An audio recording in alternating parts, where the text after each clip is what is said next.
अगर ये लग गया ना तो कोरोना वायरस वाली हाल हो जाएगी। पर क्या यहां हाइड्रोजन बॉन्डिंग है? आंसर है नहीं, क्योंकि किसी इलेक्ट्रोनेगेटिव एटम के साथ हाइड्रोजन को कनेक्ट होना चाहिए। जैसे फ्रोथ, झाग बनाने के लिए जो फ्रोथिंग एजेंट होता है जिससे झाग तैयार होता है। Hello guys, once again you all are very very welcome to IITN explains. तो गाइस, जैसा कि आपको पता है, रैंक बूस्टर की पूरी एक सीरीज चल रही है और हम बात कर रहे हैं उन टॉपिक्स की, उन कॉन्सेप्ट, उस मोस्ट और वेरी वेरी इंपॉर्टेंट क्वेश्चंस की जो कि आपके जेईई मेंस, एडवांस, नीट और सिमिलर कॉम्पिटिटिव एग्जामिनेशंस के लिए most important and most conceptual है। गाइस, रैंक बूस्टर की वीडियो नंबर 5 आज आपके पास डिलीवर होने जा रही है फ्रॉम इनऑर्गेनिक केमिस्ट्री। पूरी की पूरी सिलेबस को कवर करने की कोशिश की जाएगी, कुछ बहुत ही सिलेक्टेड क्वेश्चंस लिए जाएंगे और जो कि रैंक बूस्टर की खूबसूरती और पहचान है कि उन क्वेश्चंस का यूज करते हुए डिफरेंट कॉन्सेप्ट्स को आपके दिमाग में अपलोड किया जाएगा। ऐसा करने से आपके अंदर एक नई एनर्जी बढ़ेगी और बहुत ही बढ़िया कॉन्फिडेंस आएगा। तो इस रैंक बूस्टर के वीडियो नंबर 5 में बिल्कुल मचाने के लिए तैयार हो जाओ गुरुजी के साथ। आज हम पूरा फोड़ेंगे, पूरी एनर्जी, जुनून, जज्बात और बिल्कुल फटाफट जुड़ते हुए स्टार्ट करते हैं। Let's start.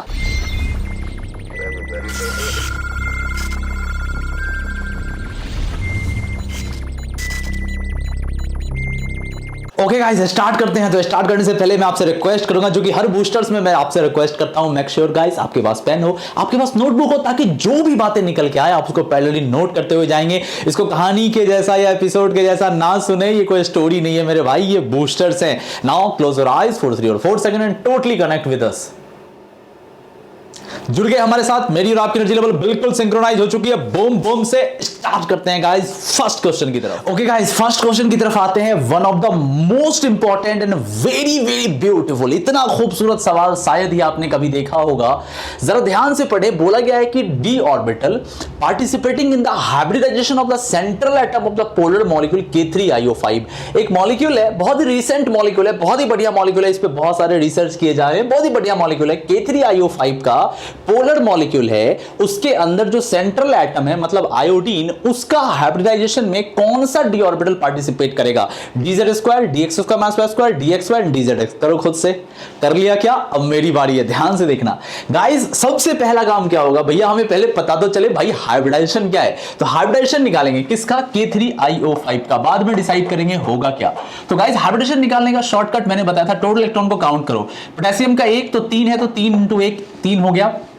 आयोडीन का वैलेंस इलेक्ट्रॉन 7 हो गया और ऑक्सीजन का 6 हो गया। 6 × 5 कितने हो गए? 30 हो गए, 30 हो गए। टोटल कितने हो गए? 37 + 3 = 40। जितने वैलेंस इलेक्ट्रॉन आते हैं उसका शॉर्टकट क्या है? 8 से डिवाइड कर दो।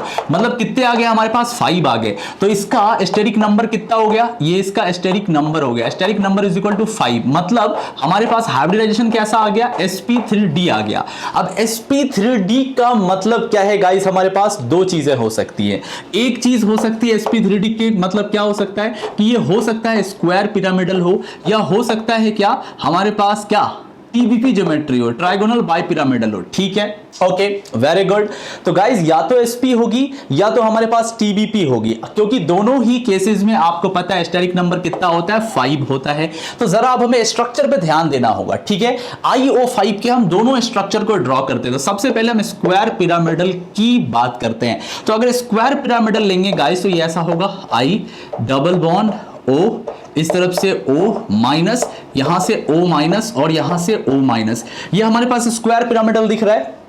तो पहला स्ट्रक्चर ऐसा हो सकता है। मान लो अगर हम ट्राइगोनल बाइपिरामिडल की बात करते हैं तो हमारे पास क्या होगा? उस कंडीशंस में ये ऐसा हो जाएगा गाइस। कैसा हो जाएगा? ये रहा हमारे पास I, ये रहा हमारे पास डबल बॉन्ड O, ये रहा हमारे पास डबल बॉन्ड O, यहां से रहा O-। ये हो गया आपके इक्वेटोरियल और एक्सियल पे हो जाएंगे 2 माइनस, एक O- यहां पर, एक O- यहां पे। तो गाइस, ये हमारे पास हो गया कैसा? टीबीपी ज्योमेट्री हो गया। ठीक है, दोनों की पॉसिबिलिटीज है, परफेक्ट। अब जरा सा फिर से क्वेश्चन को रीड करो। क्या बोला गया बेटा? Hybridization of the central atom the polar molecule. भैया ये पोलर कौन सा है वो चेक करो। सबसे पहले हम इसकी बात करते हैं। तो देखो, ऑक्सीजन ज्यादा इलेक्ट्रोनेगेटिव है, ये डायपोल ऐसे बनाएगा, यहां इसका डायपोल ऐसा आएगा, इसका डायपोल ऐसा आएगा, इसका डायपोल ऐसा आएगा। तो इन दोनों का रिजल्टेंट किस तरफ से निकलेगा? इस तरफ से निकलेगा। इसका रिजल्टेंट इधर है, इसका रिजल्टेंट इधर है। इन दोनों ने एक दूसरे को क्या किया? कैंसिल आउट कर दिया। ये और ये ऑपोजिटली है, कैंसिल आउट करके, पर ये वाला डायपोल कैंसिल आउट नहीं होगा। तो यहां पे जो गाइस म्यू होगा इज नॉट इक्वल टू 0 होगा, बिकॉज इन दोनों का रिजल्टेंट इधर, इन दोनों का रिजल्टेंट इधर। तो इधर इधर वाला काट दिया, लेकिन ऊपर वाला तो बचा रह गया। तो mu is not equal to 0। यहां आओ, यहां पे गाइस एक पोलैरिटी ऐसे है, एक पोलैरिटी ऐसे है, तो क्या होगा, रिजल्टेंट किधर से किधर निकलेगा, ऐसे, और इसका रिजल्टेंट किधर है, ऐसे। इसने इसको कैंसिल आउट कर दिया, इसने इसको कैंसिल आउट कर दिया।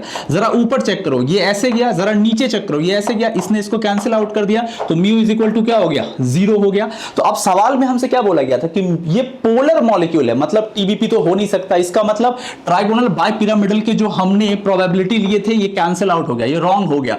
करेक्ट क्या हो गया हमारे पास, स्क्वायर पिरामिडल, मतलब ये वाला स्ट्रक्चर स्क्वायर पिरामिडल सही है। ओके, अब आते हैं स्क्वायर पिरामिडल में और ट्राइगोनल बाइपिरामिडल में मेजर डिफरेंस क्या है। स्क्वायर पिरामिडल में ऑर्बिटल जो पार्टिसिपेट करते हैं sp3d के अंदर वो ये होते हैं, कौन होते हैं, s होते हैं, px होते हैं, py होते हैं, pz होते हैं, और जो d होता है गाइस ये dx square minus Y square होता है। ठीक है, दिस इज वेरी इंपॉर्टेंट।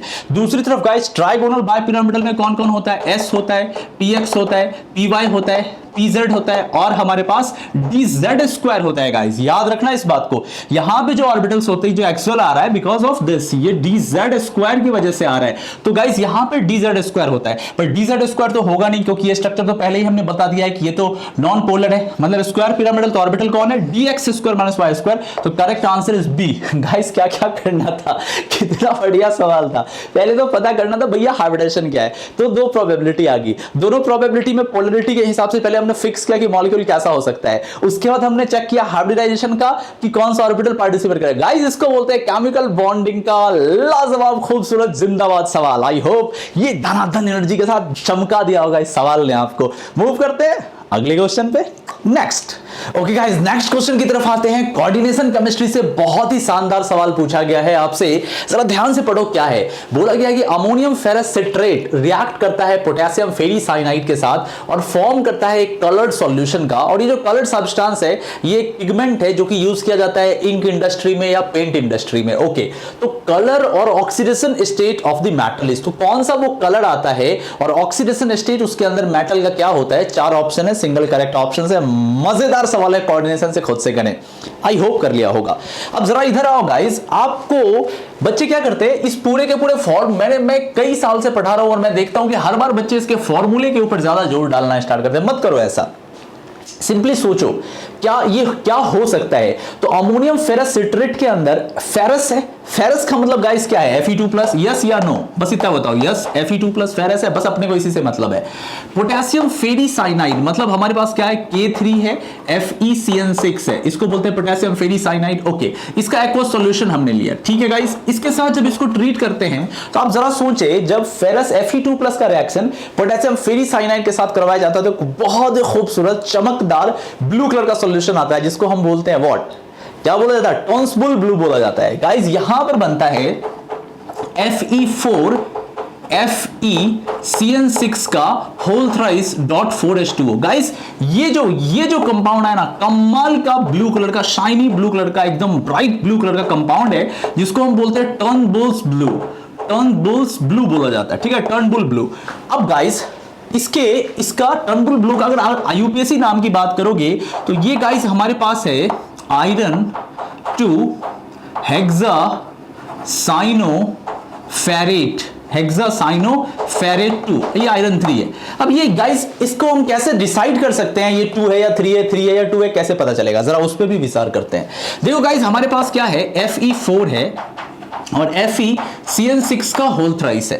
ये ओवरऑल एक मॉलिक्यूल है, तो टोटल ऑक्सीडेशन स्टेट का सम कितना होना चाहिए, 0 होना चाहिए, ठीक है गाइस। साइनाइड यहां पे कितना है, -1, तो -1 इंटू 6 कितना हो गया, -6, ठीक है, -6। अगर हम मान लेते हैं गाइस इसको Fe यहां पे +2 है, अगर हम मान लेते हैं Fe यहां पे +2 है, तो -6 और +2 कितने हो गए, बताइए कितने हो गए जी, अब -4 हो गया, -4 इंटू 13 कितने हो गए, मतलब हमारे पास हो गया -12। अच्छा जी, अब हमें क्या करना होगा, Fe4 को +12 रखना होगा, तभी तो 0 होगा।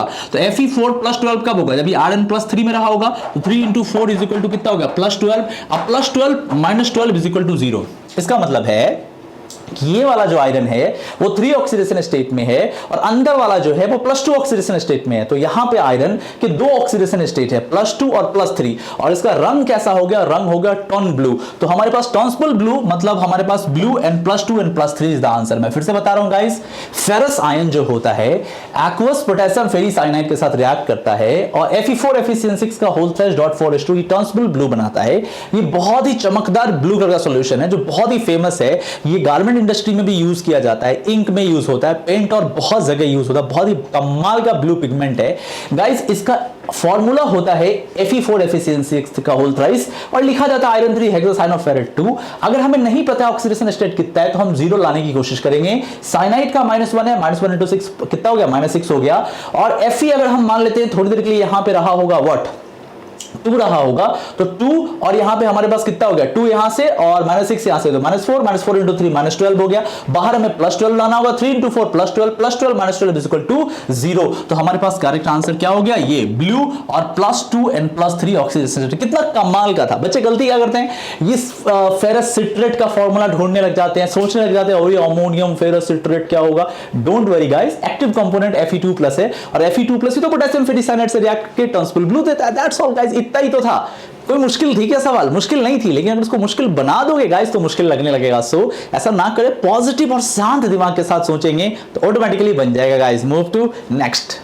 ओके गाइस, नेक्स्ट क्वेश्चन की तरफ आते हैं and this is the most beautiful question that we have ever designed. पूछा गया है कि total number of different oxy acids formed on and during hydrolysis of P4O10। मतलब गाइस P4O10 का हाइड्रोलिसिस करना है और हमें बताना है कि कितने ऑक्सी एसिड्स बन सकते हैं इस प्रोसेस में। ठीक है, बहुत ही ट्रिकी सवाल है, बहुत बहुत बहुत ट्रिकी सवाल। गाइस सबसे पहले तो आपको पता होना चाहिए कि P4O10 का स्ट्रक्चर कैसा होता है। मैंने बोला था आपको, ये आपको इस तरीके से O, यहां से O, इस पे मेरी वीडियो आई है शॉर्टकट में कैसे स्ट्रक्चर बनाते हैं। यहां पे O है, यहां पे O है और गाइस इस जगह पे डबल बॉन्ड O है, यहां डबल बॉन्ड O है, यहां डबल बॉन्ड O है, यहां डबल बॉन्ड O है। ये गाइस P4O10 है। 4 फास्फोरस बना देना, एक ऑक्सीजन कनेक्ट करके, और जो P बच गए उसके लोन पर इसको डबल बॉन्ड क्रिएट कर देना। ये हो गया। अच्छा जी, हम इसका हाइड्रोलिसिस करते हैं, हम इसका हाइड्रोलिसिस करते हैं। ठीक है गाइस, पहली चीज हम क्या करते हैं गाइस, एक बॉन्ड को ब्रेक करते हैं। किस बॉन्ड को, मात्र एक बॉन्ड को। मान लीजिए ये वाले बॉन्ड को या ये वाले बॉन्ड को ब्रेक किया। समझना, ये सवाल ऐसा सवाल है जो अगर गलती हो गई तो पागल बन जाएंगे, फिर ऐसा सवाल है ये।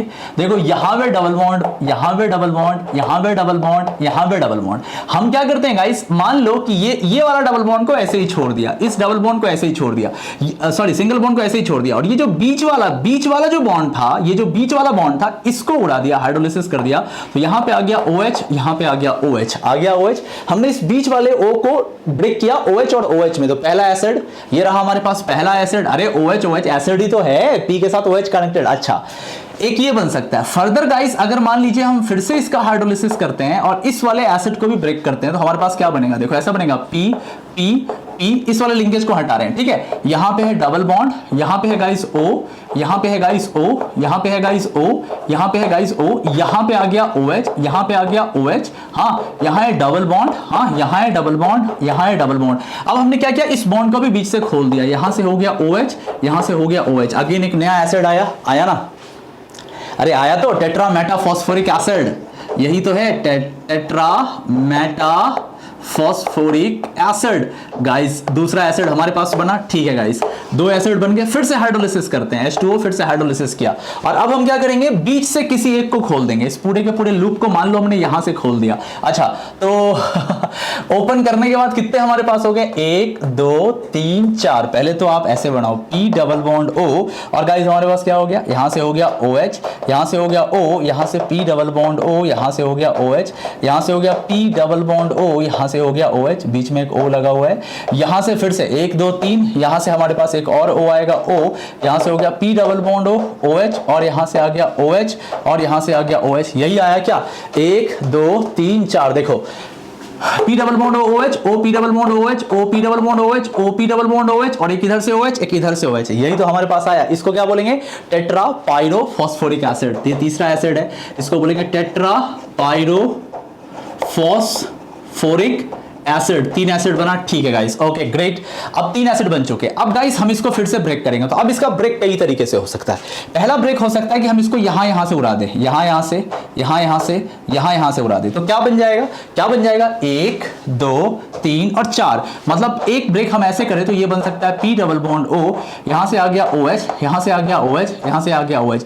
मतलब हमारे पास बन सकता है क्या, फॉस्फोरिक एसिड बन सकता है। अच्छा, दूसरा है गाइस कि अगर हम यहां से ना उड़ा के इसको यहां से बीच वाले पार्ट से उड़ा दे, 2 वाले पार्ट से उड़ा दे, तो हमारे पास 2 मोल ऐसा एसिड बन जाएगा P double bond O, OH, यहां से OH, यहां से O, यहां से P डबल बॉन्ड O, यहां से OH, यहां से OH।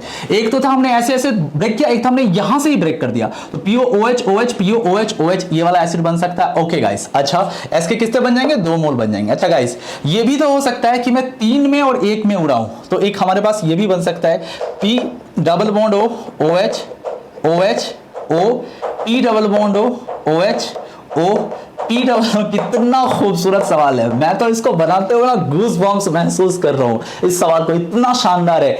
तो 1 1 1, दूसरा हमारे पास हो गया 2 2, तीसरा हो गया 3 और 1, मतलब एक ये बनेगा और साथ में एक बनेगा orthophosphoric acid P OH OH OH। नाम क्या है, तो गाइस इसका नाम हो गया ऑर्थोफॉस्फोरिक एसिड, ऑर्थोफॉस्फोरिक एसिड, ठीक है, ऑर्थोफॉस्फोरिक एसिड। अच्छा, इसका नाम क्या हो गया, इसका नाम हो गया पायरोफॉस्फोरिक एसिड, इसका नाम हो गया पायरोफॉस्फोरिक एसिड। अच्छा गाइस, इसका नाम क्या हो गया, इसका नाम हो गया ट्राइफॉस्फोरिक एसिड, ट्राइपायरोफॉस्फोरिक एसिड, ट्राइपायरोफॉस्फोरिक एसिड। और इसका नाम तो फॉस्फोरिक एसिड है और इसका नाम टेट्रापायरोफॉस्फोरिक एसिड है। तो टोटल मिला के कितने यूनिक एसिड बने, पहला ये वाला साइक्लिक एसिड बना 1, दूसरा ये बना 2, तीसरा ये बना 3, चौथा ये बना 4, पांचवा ये बना 5 और छठा ये एसिड। टोटल मिला के 6 ऐसे एसिड बने। गाइस कैसा है ये सवाल, ये सवाल अपने आप में एक अगर ये लग गया ना तो कोरोना वायरस वाली हाल हो जाएगी। मतलब महामारी टाइप की सवाल है। एक तरफ से गलत होते हैं लोगों के, एक तरफ से गलत। 6 आने की दूर दूर तक प्रोबेबिलिटी नहीं होती है। लोग P4O10 प्लस H2O लेके H3PO4 बना देते हैं और बोलते हैं एक आंसर आएगा। कई लोग ज्यादा दिमाग लगा के हीट वीट करके 1 2 एसिड बना देते हैं, बट 6 एसिड लाना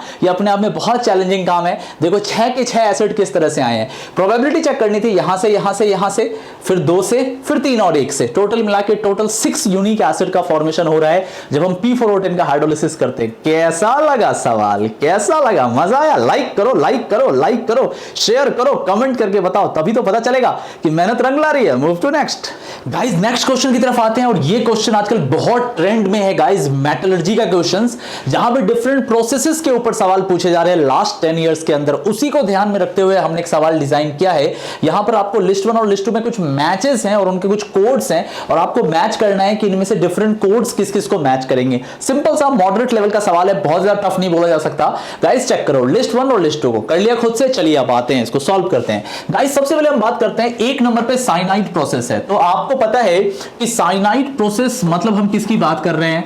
गाइस आपको पता है साइनाइड प्रोसेस का मतलब हम बात कर रहे हैं मैकआर्थर प्रोसेस की, मैकआर्थर प्रोसेस की। और मैकआर्थर प्रोसेस में आपको पता है जो बहुत ही नोबल मेटल्स होते हैं, खास तौर पे गोल्ड और सिल्वर, इनके लिए यूज किया जाता है। ठीक है, तो साइनाइड प्रोसेस एक तरह का लीचिंग प्रोसेस है जो कि सिल्वर और गोल्ड के एक्सट्रैक्शन में यूज होता है। तो साइनाइड प्रोसेस का मतलब एक्सट्रैक्शन ऑफ, यहां पे क्या आ जाएगा, जी हां गोल्ड आ जाएगा, AU आ जाएगा। ओके परफेक्ट, आगे आ जाइए, ऑप्शंस मत देखो यार, समझने की कोशिश करो। जोन रिफाइनिंग, अब आपको पता है जोन रिफाइनिंग किसके लिए यूज होता है, किसके लिए यूज होता है, एक्सट्रैक्शन ऑफ AL पाइनोल अल्ट्रा प्योर जिंक। जी हां, ये अल्ट्रा प्योर मेटल्स के लिए यूज होता है, खास तौर पे गाइस सेमीकंडक्टर्स के लिए, खास तौर पे किसके लिए, सेमीकंडक्टर्स के लिए यूज किया जाता है। कौन कौन इसके अंदर आते हैं, इसके अंदर आते हैं सिलिकॉन, इसके अंदर आते हैं जर्मेनियम, इसके अंदर आते हैं इंडियम। इस तरह के जो मेटल्स होते हैं सेमीकंडक्टर्स, इनके लिए हम यूज करते हैं। तो अल्ट्रा प्योर जिंक जर्मेनियम के लिए यूज किया जाएगा क्या, जोन रिफाइनिंग। अच्छा, इलेक्ट्रोलिटिक रिडक्शन, इलेक्ट्रोलिटिक रिडक्शन किसके लिए यूज करते हैं, जो हाईली इलेक्ट्रोपॉजिटिव मेटल होते हैं, जो हाईली इलेक्ट्रोपॉजिटिव मेटल्स होते हैं ना, उनके लिए यूज किया जाता है। तो खास तौर पे ये मेथड किसके लिए यूज होता है, एल्यूमिनियम एल्यूमिनियम के लिए यूज होता है गाइस। तो इलेक्ट्रोलाइट रिडक्शन का हमारे पास क्या हो गया, एक्सट्रैक्शन ऑफ एल्यूमिनियम हो गया, परफेक्ट। आगे आ जाइए froth flotation process, okay that's a beautiful thing. अब आपको पता है गाइस फ्रोथ फ्लोटेशन प्रोसेस हम यूज करते हैं सल्फाइड ओर्स के लिए। किसके लिए हम यूज करते हैं, सल्फाइड ओर्स के लिए। जैसे हमारे पास पीबीएस हो गया, जैसे हमारे पास जेडएनएस हो गया, जैसे हमारे पास U2S हो गया, FeS हो गया, इनके लिए यूज किया जाता है। और यहां पे गाइस जो झाग बनाने के लिए, फ्रोथ बनाने के लिए जो फ्रोथिंग एजेंट होता है, फ्रोथ झाग बनाने के लिए जो फ्रोथिंग एजेंट होता है जिससे झाग तैयार होता है, वो गाइस पाइन ऑयल या यूकलिप्टस तेल होता है, पाइन का तेल या यूकलिप्टस का तेल। तो फ्रोथ फ्लोटेशन प्रोसेस हमारे पास हो गया व्हाट, पाइन ऑयल। तो हम यहां पे फ्रोथिंग, यहां पे बहुत तरह की चीजें होती है, मेरी वीडियोस आ चुकी है डिटेल में कि हम यहां पे कलेक्टर किसको यूज करते हैं, ज़ेंथेट का क्या रोल होता है ना, स्टेबलाइजर क्या होते हैं, फ्रोथिंग एजेंट क्या होते हैं, मैंने बताया है। तो पाइन का तेल या यूकलिप्टस का तेल फ्रोथिंग एजेंट हो गया। तो हमारे पास हो गया फर्स्ट का A, सेकंड का हमारे पास हो गया D, थर्ड का हमारे पास हो गया B और फोर्थ का हमारे पास हो गया C। So correct answer is D। तो गाइस बहुत ही खूबसूरत सवाल था, और इस तरह के सवाल में ना गाइस अगर आपको पहले से नहीं पता है ना तो आप बना नहीं सकते। दिक्कत ये है इस तरह के सवाल में, अगर आपको पहले से आता है तो बहुत बढ़िया है, और पहले से नहीं आता है तो आप गाइस तुक्का नहीं लगा सकते, गेस नहीं कर सकते, खतरनाक हो जाएगा ऐसा सवाल। सो मैं आपसे रिक्वेस्ट करूंगा जितने भी प्रोसेसेस हैं, मेरी मेटलर्जी पे वीडियो है, आप जाओ और जाके हमारे वीडियोस में जाके चेक करो, प्लेलिस्ट में जाके चेक करो। मेटलर्जी पे मैंने जबरदस्त वीडियो दी है, ऐसे करके आयरन मैन होगा, जाके चेक करो। मेटलर्जिकल सारे प्रोसेसेस मैंने वहां डिटेल में डील किए हैं, हॉल प्रोसेस क्या है, बेयर प्रोसेस क्या है, सरपैक प्रोसेस क्या है, डिफरेंट प्रोसेसेस वहां पे है। जोन रिफाइनिंग प्रोसेस हो गया, आपके पास टंगस्टन वाला मेथड हो गया, वॉन ऑर्कल हो गया, मॉन्स हो गया, सब मैंने बताया, आप जाके चेक करो, मजा आएगा। Move to next. Okay guys, next question की तरफ मूव करते हैं। बहुत ही बढ़िया क्वेश्चन है, जल्दी बताओ किस चैप्टर से है। जी हाँ, ये डी ब्लॉक का क्वेश्चन है, डी ब्लॉक कंपाउंड का क्वेश्चन है। हमसे पूछा गया है कि कुछ सेट गिवन है, 4 सेट गिवन है, इसमें से कौन से आइसोमॉर्फस कंपाउंड्स है, मतलब आइसोमॉर्फिज्म का क्वेश्चन है। अब गाइस आपको पता होगा जब आप केमिकल बॉन्डिंग पढ़ते हैं तब आपको एक टॉपिक पढ़ाया जाता है आइसोमॉर्फिज्म, मतलब जब इनके क्रिस्टल स्ट्रक्चर एक जैसे होते हैं, लगभग लैटिस सिमिलर होते हैं और वाटर ऑफ क्रिस्टलाइजेशन भी इक्वल होता है, तो हम इसको आइसोमॉर्फस कंपाउंड बोलते हैं। अब बस फर्क इतना है कि आपको पता होना चाहिए blue, green, Epson, white, red, vitriol, ये सब क्या होते हैं। तो मैं एक एक करके आपको बताता चला जाता हूं। देखो गाइस, सबसे पहले हम बात करेंगे ब्लू विट्रियोल की। तो ब्लू विट्रियोल किसको बोला जाता है गाइस? जी हां, बिल्कुल सही सोच रहे हो, ब्लू मतलब कॉपर की बात कर रहे हैं, CuSO4.5H2O। गाइस हम इसको बोलते हैं ब्लू विट्रियोल, ठीक है। अच्छा, और हमारे पास क्या आया? इप्सम आया है guys, Epsom salt. Epsom salt हम किसको बोलते हैं गाइस? ये मैग्नीशियम का सॉल्ट होता है, MgSO4.7H2O, ठीक है। ओके, दूसरा हो गया। तीसरा हमारे पास आता है व्हाइट विट्रियोल। तो गाइस व्हाइट आपको पता ही है, व्हाइट विट्रियोल मतलब जिंक की बात की जा रही है, ZnSO4.7H2O, ठीक है। आगे आ जाइए, और हमारे पास है ग्रीन विट्रियोल। ग्रीन विट्रियोल बोला जाता है गाइस FeSO4 को .7H2O को। अच्छा, परफेक्ट, ओके, ग्रीन हो गया, ब्लू हो गया, व्हाइट हो गया, इप्सम हो गया, सब हो गया।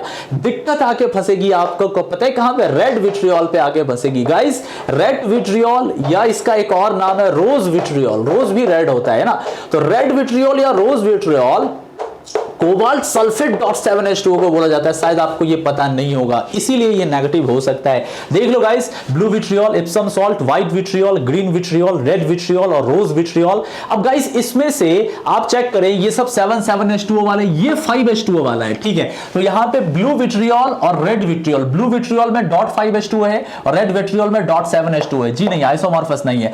Epsom salt and blue vitriol, अब देखो इप्सम सॉल्ट में .7H2O है और ब्लू विट्रियोल में कितना है? .5H2O है। जी नहीं, ये भी रॉन्ग हो गया। व्हाइट विट्रियोल मतलब ZnSO4.7H2O and red vitriol copper sulphate .7H2O। जी हां, ये आइसोमॉर्फस हो गया। ग्रीन विट्रियोल और ब्लू विट्रियोल, जी नहीं, 5H2O 7H2O, जी नहीं, अगेन नहीं, करेक्ट आंसर हो गया C। तो गाइस नहीं भूलेंगे रोज विट्रियोल, जी हां, गुलाब, रोज विट्रियोल या लाल विट्रियोल, रेड विट्रियोल बोला जाता है किसको? जी हां, कोबाल्ट सल्फेट .7H2O को। आई होप समझ में आया होगा। Move to next. Okay guys, next question की तरफ मूव करते हैं। बहुत ही प्यारा सा सवाल है, सॉल्ट एनालिसिस से बोला गया है कि clear solution will be obtained by adding excess of, ध्यान से समझो, एक्सेस बोला गया है, जरूरत से ज्यादा NH4OH अगर हम डालें इन सॉल्यूशंस में तो बताओ क्लियर सॉल्यूशन कहां पे नजर आएगा, किस में नजर आएगा? ठीक है, परफेक्ट, एकदम बैलेंस्ड सवाल है, एकदम ठीक ठाक सा सवाल है गाइस। ये सब चीजें आपको पता होनी चाहिए। AlCl3 के अंदर जब आप NH4OH डालते हो सिंपली, तो आपको पता है यहां पर बनता है गाइस AlOH का होल थ्राइस, और ये कैसा है, जिलेटिनस व्हाइट, मतलब जिलेटिन के जैसे जिलेटिन व्हाइट टाइप की पीपीटी आती है, तो जिलेटिनस व्हाइट पीपीटी आएगी, है ना, जिलेटिनस व्हाइट पीपीटी आती है, ठीक है गाइस।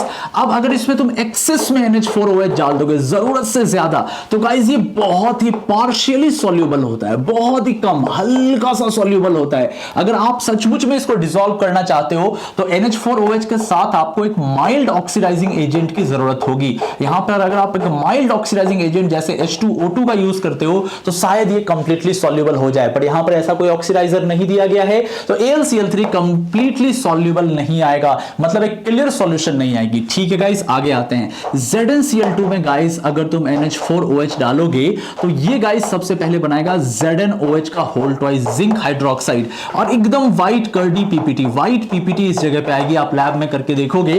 और गाइस जब हम यहां पर एक्सेस में NH4OH डालते हैं, ये सारी चीजें आपको याद होनी चाहिए, तो ये ऑटोमेटिकली कंप्लीटली सॉल्यूबल हो जाएगा, ये गाइस कंप्लीटली पूरी तरीके से सॉल्यूबल हो जाएगा और आपको एकदम ट्रांसपेरेंट सॉल्यूशन आएगा। कैसा गाइस, एकदम ट्रांसपेरेंट सॉल्यूशन देखने को मिलेगा। ओके गाइस आगे बढ़ते हैं। फिर हमसे बोला गया है FeCl2 में गाइस क्या होगा, तो चलिए समझते हैं। FeCl2 में अगर तुम पहले NH4OH डालोगे तो गाइस पहला रिएक्शन तो बिल्कुल सिंपल है, फेरस हाइड्रोक्साइड का फॉर्मेशन होगा। इसकी पीपीटी कैसी आती है, ग्रीनिश व्हाइट पीपीटी आती है, कैसी, ग्रीन व्हाइट कलर की, ग्रीनिश व्हाइट पीपीटी आती है। कई बुक में इसको डर्टी ग्रीन पीपीटी भी बोलते हैं, गंदा ग्रीन पीपीटी, ठीक है। अगर इसके बाद आप एक्सेस में डालोगे गाइस, नथिंग, कुछ नहीं होने वाला है, एकदम इनसॉल्यूबल होता है। अगर आप इसको सॉल्यूब करना चाहते हो तो यहां पर कोई स्ट्रॉन्ग ऑक्सीडाइजर की जरूरत होगी, स्ट्रॉन्ग ऑक्सीडाइजिंग एजेंट की जरूरत होगी, तभी ये सॉल्यूबल होगा। ओके गाइस आगे आ जाओ। अगर गाइस हम स्टेनस क्लोराइड लेते हैं और अगर हम इसमें NH4OH पुट करते हैं तो सबसे पहले डबल डिस्प्लेसमेंट होके SnOH का होल ट्वाइस आता है। इसका रंग कैसा होता है, इसका रंग व्हाइट होता है, व्हाइट पीपीटी आता है। फर्दर गाइस ये सॉल्यूबल नहीं होता है, NH4OH में डाल दोगे किसी भी तरह का काम नहीं चलेगा। यहां पर भी आपको एक बहुत ही स्ट्रॉन्ग ऑक्सीडाइजिंग एजेंट जैसे MnO4- की जरूरत होगी। तो गाइस C अगेन रॉन्ग है, D अगेन रॉन्ग है, B is the correct answer. बहुत ही खूबसूरत सा सॉल्ट एनालिसिस का ये क्वेश्चन था। मैं आपसे रिक्वेस्ट करूंगा गाइस आप इसको याद रखें। बेटा अगर याद नहीं रखोगे तो ये दिमाग में रहेगा ही नहीं। ये सारी चीजें इनऑर्गेनिक केमिस्ट्री प्रैक्टिस की चीज होती है, इसको प्रैक्टिस करो, बार बार प्रैक्टिस करो। आप देख रहे हो क्वेश्चन कभी केमिकल बॉन्डिंग के, कभी कोऑर्डिनेशन के, कभी डी ब्लॉक के, हाँ कभी मेटलर्जी के, कभी सॉल्ट एनालिसिस के। ऐसे जब हम क्वेश्चंस बूस्टर में करते हैं ना तो हर चैप्टर का फ्लेवर हमें लगता है, हमें एक एग्जाम लाइक एनवायरनमेंट पता चलता है जिससे कॉन्फिडेंस बिल्डअप होता है। अगर आप एक ही चैप्टर करते जाओगे तो उसमें हाँ बढ़िया है बट इसे टाइम टेकिंग है, लेकिन जो बूस्टर्स होते हैं इसीलिए बहुत हेल्पफुल होते हैं बिकॉज ये ओवरऑल इनऑर्गेनिक को चेक करते हैं। Move to next. Okay guys next question की तरफ मूव करते हैं। बहुत ही खूबसूरत क्वेश्चन है, बताइए किस चैप्टर से है, पीरियोडिक टेबल का सवाल है गाइस, क्लास 11 पीरियोडिक टेबल। चलिए इनऑर्गेनिक केमिस्ट्री का वेरी फर्स्ट चैप्टर। अब गाइस हमसे यहां पे क्या दिया गया, पहले एक कोई मेटल है M, उसके कुछ ऑक्साइड्स आपसे पूछे गए स्टेबल, और उस मेटल के डिफरेंट आयोनाइजेशन एनर्जीज के values electron volt per atom में है। मतलब पहले के लिए 18, दूसरे के लिए 25, 57, 65, 78 और 100, ये कुछ आयोनाइजेशन एनर्जीज गिवन है और हमसे पूछा गया कि स्टेबल ऑक्साइड कैसे कैसे आएगा, किसका किसका आएगा, जरा नोटिस किया जाए। ठीक है परफेक्टली करते हैं गाइस, समझो।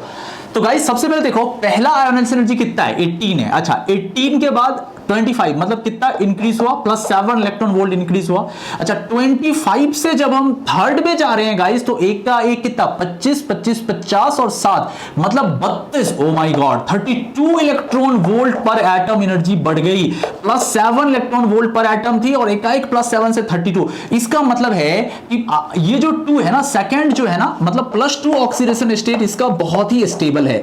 +2 ऑक्सीडेशन स्टेट बहुत ही स्टेबल है क्योंकि जैसे ही हम +2 से +3 में जा रहे हैं जबरदस्त डिफरेंस नजर आ रहा है, मतलब +2 जबरदस्त है। अच्छा अब आ जाओ, जब हम 3 से 4 में जा रहे हैं तो कितने का डिफरेंस हो रहा है, 7, 8 मतलब +8 इलेक्ट्रॉन वोल्ट पर एटम का डिफरेंस नजर आ रहा है 4 में। अब जैसे ही हम 4 से 5 में जा रहे हैं तो ओ माय गॉड हमारे पास 13 का डिफरेंस है, +13 इलेक्ट्रॉन वोल्ट पर एटम, बहुत ज्यादा का डिफरेंस है। इसका मतलब है कि +4 जो है ये भी इसका एक बहुत ही फेवरेबल ऑक्सीडेशन स्टेट है, मतलब स्टेबल ऑक्सीडेशन स्टेट है। ठीक है आगे आ जाओ। अब देखो 78 पे हम आ गए, 78 से चलो 5 7 माना कि 5 या 6 या 7 बढ़ा, एकाएक गाइस ये बढ़ गया है 22 kilo joule. Oh my god, 22 electron volt per atom, that is huge electron volt. इसका मतलब है अगेन +5 ऑक्सीडेशन स्टेट जो हमारा है ये भी बहुत ही ज्यादा स्टेबल है, +5 ऑक्सीडेशन स्टेट। तो कौन कौन से स्टेबल ऑक्सीडेशन स्टेट नजर आ रहे हैं इन डेटा से?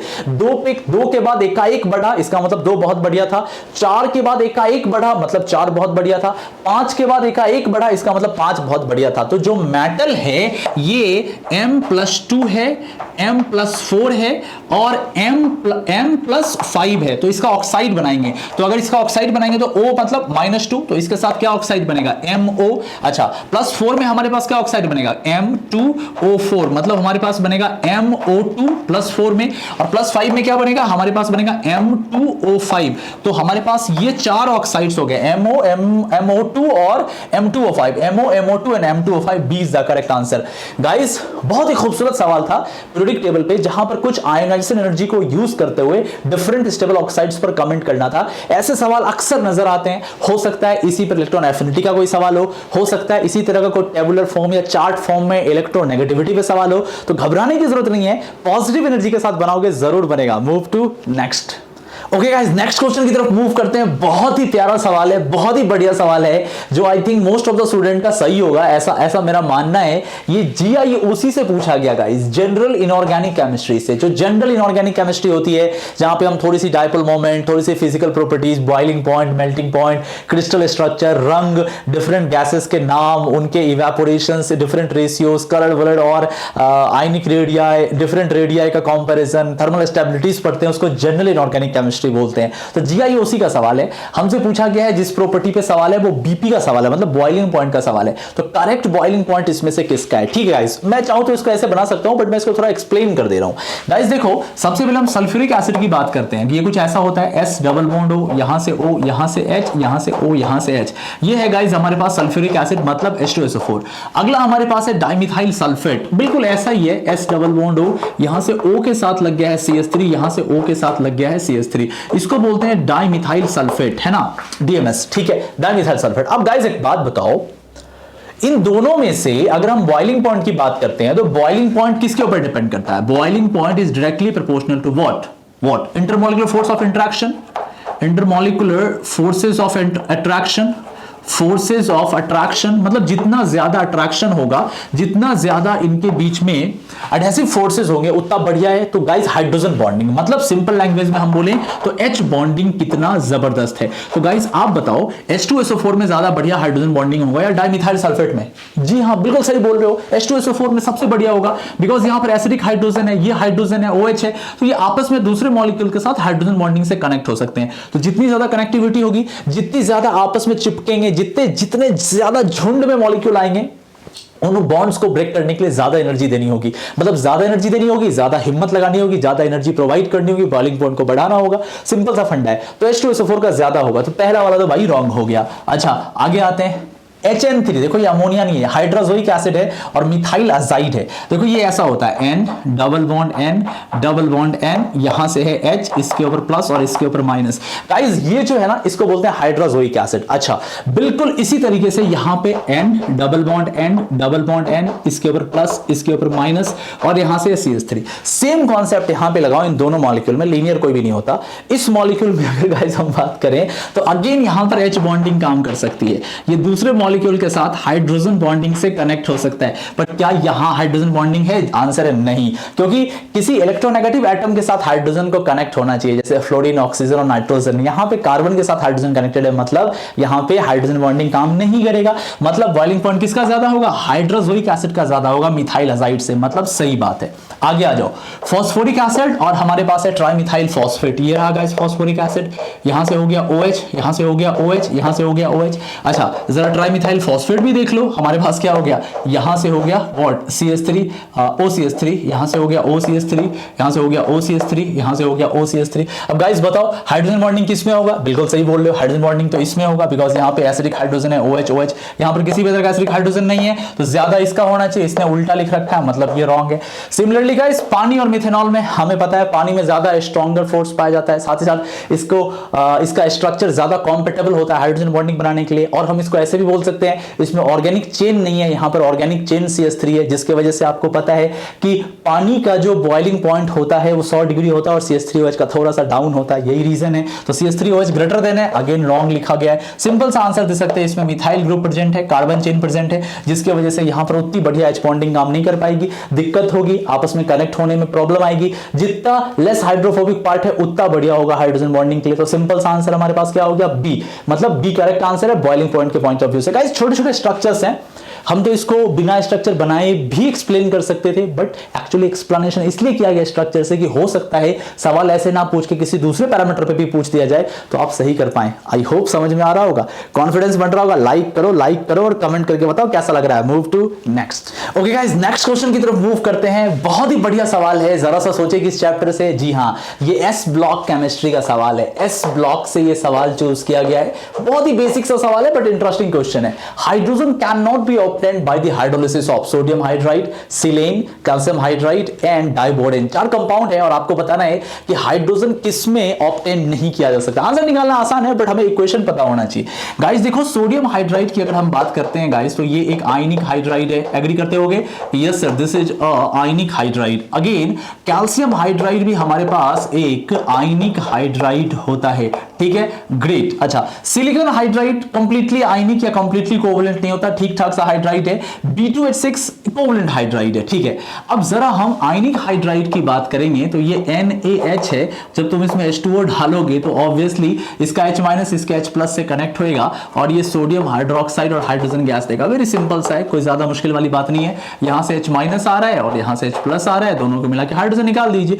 ठीक उसी तरीके से गाइस कैल्शियम हाइड्राइड के साथ भी होगा। कैल्शियम हाइड्राइड में आप पानी डालेंगे, कैल्शियम हाइड्रोक्साइड का फॉर्मेशन करेगा और हाइड्रोजन गैस निकलेगी, not a big deal. Important है सिलेन में क्या होगा गाइस, SiH4 में अगर आप वाटर डालोगे तो ये अलग अलग टेंपरेचर पे अलग अलग प्रोडक्ट देता है। ये SiO2 का फॉर्मेशन करता है और हाइड्रोजन गैस इवॉल्व करता है। कई बार अगर हम टेंपरेचर हाई कर देंगे तो SiH4 जो है H2O के साथ टेंपरेचर वेरी करने पर ये H2SiO3 का भी फॉर्मेशन करता है और हाइड्रोजन गैस देता है। जो भी हो, ये हाइड्रोजन गैस देता है सिलेन, वेरी इंपॉर्टेंट। B2H6 गाइस पानी से रिएक्शन करके कुछ भी नहीं करता है गाइस। यहां पे जो हाइड्रोजन है थोड़ा अलग तरह से कनेक्टेड है, आपको पता है। अब मैंने इस पे डिटेल में वीडियो दी है 1 घंटे की। डाइबोरन गाइस ये वाटर से किसी भी तरीके से रिएक्ट नहीं करता है ऑर्डिनरी कंडीशंस में। तो B2H6 में आप उम्मीद ना करें, ना तो आप इन हाइड्रोजन को निकाल सकते हैं, ना तो आप दिस हाइड्रोजन को निकाल सकते हैं जो बनाना बॉन्डेड से कनेक्टेड है। सो यहां पर किसी भी तरह का रिएक्शन नहीं होता है। तो करेक्ट आंसर हमारे पास हो गया डी। इसमें हाइड्रोजन गैस नहीं निकलेगा, सी में निकल जाएगा, यहां निकल रहा है। तो करेक्ट आंसर है डी। आई होप गाइस आपको अभी तक बहुत मजा आया होगा। गाइस प्लीज कमेंट करके बताओ आपको ये कैसा लगा। रैंक बूस्टर आपके लिए कितना हेल्पफुल प्रूफ हो रहा है। और गाइस प्लीज प्लीज प्लीज ज्यादा से ज्यादा शेयर करो। चैनल पे नए हो यार, 45% ऐसे लोग हैं जो हमारी वीडियो देख के चले जाते हैं, सब्सक्राइब नहीं करते। कर लो सब्सक्राइब मेरे भाई, पैसे नहीं लगते, फ्री में सब्सक्रिप्शन लिया जाता है। सब्सक्राइब कर दो, कमेंट करके जरूर बताना। और एक इंपॉर्टेंट बात बता दे रहा हूं गाइस, एग्जाम क्लोज आ रहा है। हमारे डिटेल कोर्सेज सब कुछ फिजिक्स केमिस्ट्री मैथ का एक्सक्लूसिव बैच के साथ अनअकैडमी पे लॉन्च्ड है, जहां किस दिन कौन सा चैप्टर पढ़ाया जाएगा, कौन से फैकल्टी क्या पढ़ाएंगे, सब कुछ है। आप वहां पे जाएं, सब्सक्रिप्शन लें, आपको 10% का इंस्टेंट डिस्काउंट मिलेगा अगर आप कोड यूज करेंगे जो हमारा चैनल नेम है IITian एक्सप्लेन्स। तो आप इस कोड को यूज करें, जुड़ जाएं हमारे साथ। अगली वीडियो जस्ट नेक्स्ट डे आने वाली है, तब तक take care, bye bye, have a nice day.